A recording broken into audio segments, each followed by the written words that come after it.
the sort of gloves are off. Was it gloves are off? That little show. Yeah, it was Adi Oladipo, sorry, who was sat in the middle, and you had Frank Warren on one side and Eddie Hearn on the other side, and the two fighters. And I'm enjoying Daniel Dubois actually coming out of himself because you could see like he's a little bit reclusive. You could see he's a little bit to himself, a little bit timid, and you know what I mean, he's that way inclined. But I'm enjoying the fact that he's actually coming out of himself, and that's nice to see. You know, that he is coming out of himself. But then Anthony Joshua not like he's reinvented himself, but I think Anthony Joshua's kind of found himself again. He's found himself to say like, you know what, I'm not taking on nonsense from anybody. And so it's gonna be for a good fight as long as it lasts. How important is the build up to the fight? It's the most important thing because it's like this weekend, right? We've got Derek Chisora versus Joe Joyce, right? And I'm telling anybody, make sure you get this on the short, Sean, right? Right? Because this is like, take a seat, and I'm with my guy Sean Land. Right? I'm letting you know this now. This weekend is going to be a barn burner. It's going to be a barn burner because you've got Joe Joyce and Derek Chisora, and people looking at this fight like this fight ain't meaning nothing on paper because they're seeing one guy who's well past peak and another guy who's got knocked out twice by Zhang. So you're thinking, right, I'm telling you now, two old war horses make for a good fight. Forget about any media savvy or how boring they were on their head-to-head or anything else like this. I'm telling you this now. Reason being because that's all that these men know to do. And Derek Chisora doesn't bottle it from anyone. And Joe Joyce, even though sometimes he fights on the back foot, he always he fights aggressively. And he throws a lot of punches. It's going to be a very, very entertaining fight. And I'm so looking forward to it. So I've got to say a massive build up to Queensbury for putting this on. And like Riyadh Season doing great stuff. Absolutely. Joe Joyce, like at one stage, I thought he was gonna be world champion. The way he was, you know, he just like walked through everything. The guy could take every single punch. Yeah. Do you know what I mean? And then all of a sudden, he fought sort of Zhang, and poof, it was a bit of a shock. The easiest thing, Sean, is to look at this, right?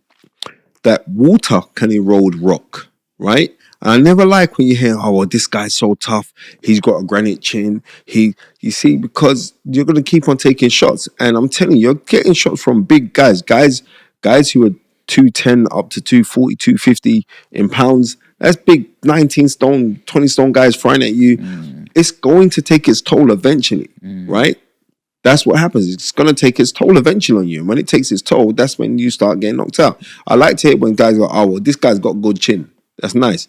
But you know what? On top of that, he's got a really good defense and he's got really, really good boxing ability, right? And we saw this, right, with some of the greats who were kind of reliant on the fact that they were so uber gifted that they could do magical things like Roy Jones Jr. Yeah. Roy Jones Jr. could do magical things, right? Magical things. I remember the night, was it June 9th or, no, sorry, March 9th when he beat Andy Ruiz to become the WBA heavyweight champion, right? 2003. I was in Miami with myself, David Hay, Gary Logan, and Adam Booth.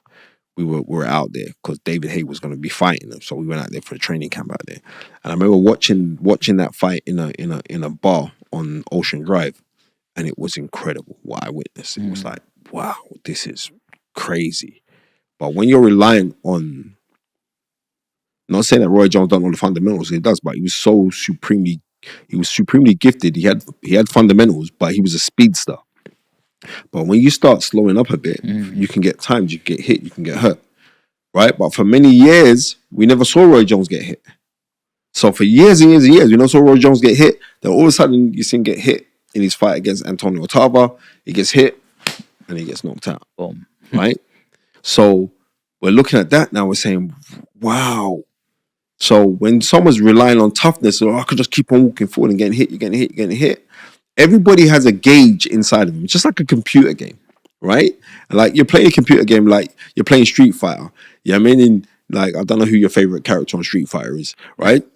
Right? Mine was, Ryu. right. Yeah, that's right. I love Blanca because Blanca always reminded me of Derek Chisora, right? Look at the hair. Anyway, so when you're watching that, you got a gauge. It's going down, it's going down, it's going down, right? But then you got to go into a next round. But your gauge hasn't gone back up, it's still there. It's gonna go down, it's gonna go down, it's gonna go down. So everyone's thinking, wow, you're so tough, then eventually it's gonna go. So I like guys who practice the noble art. I'm a big supporter and lover of the noble art and scientific boxing. The crash bang whob is okay, but I appreciate that. But I don't. That doesn't. Doesn't.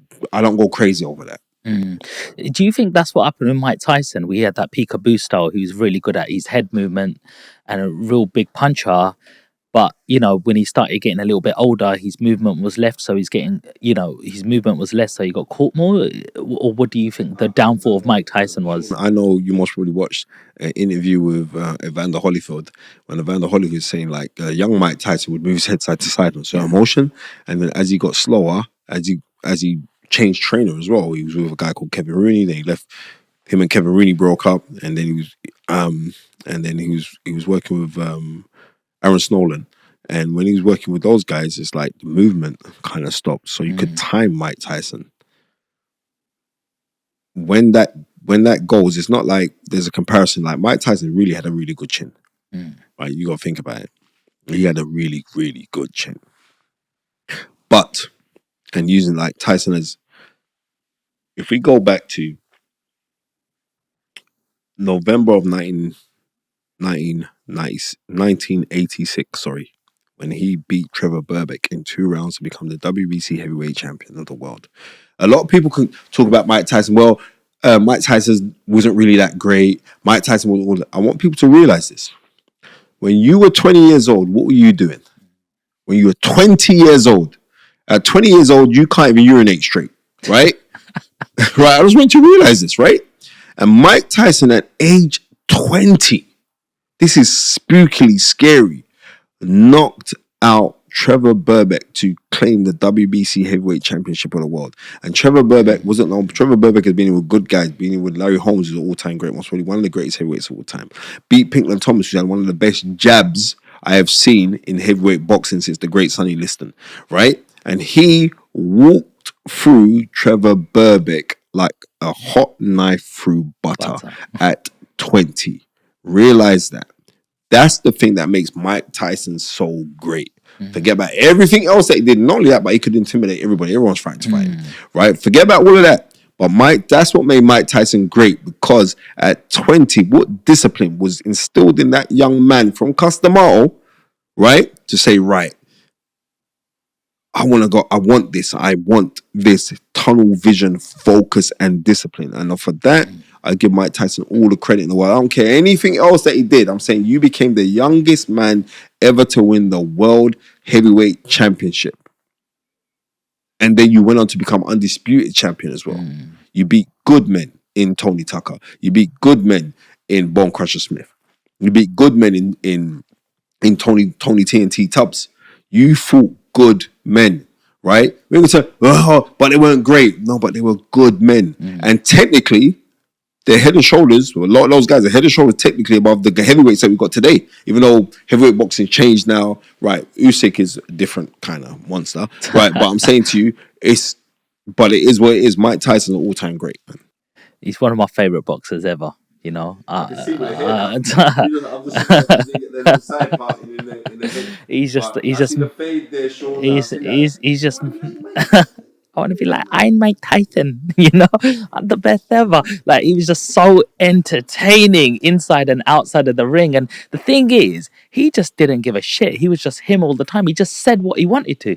Well, he didn't originally start off like that. No. I mean, if you look at Mike Tyson's story, like when he was up in Catskills, when he was being trained or mentored, right, by the late great Customato, Mike Tyson wasn't filmed as this bad boy to say what you want. He was very, very respectful. You'd watch all his, because back then, like 86, you'd wake up early in the morning and you get the reruns that we on ITV, and you'd watch Mike Tyson, and I really liked Mike Tyson then.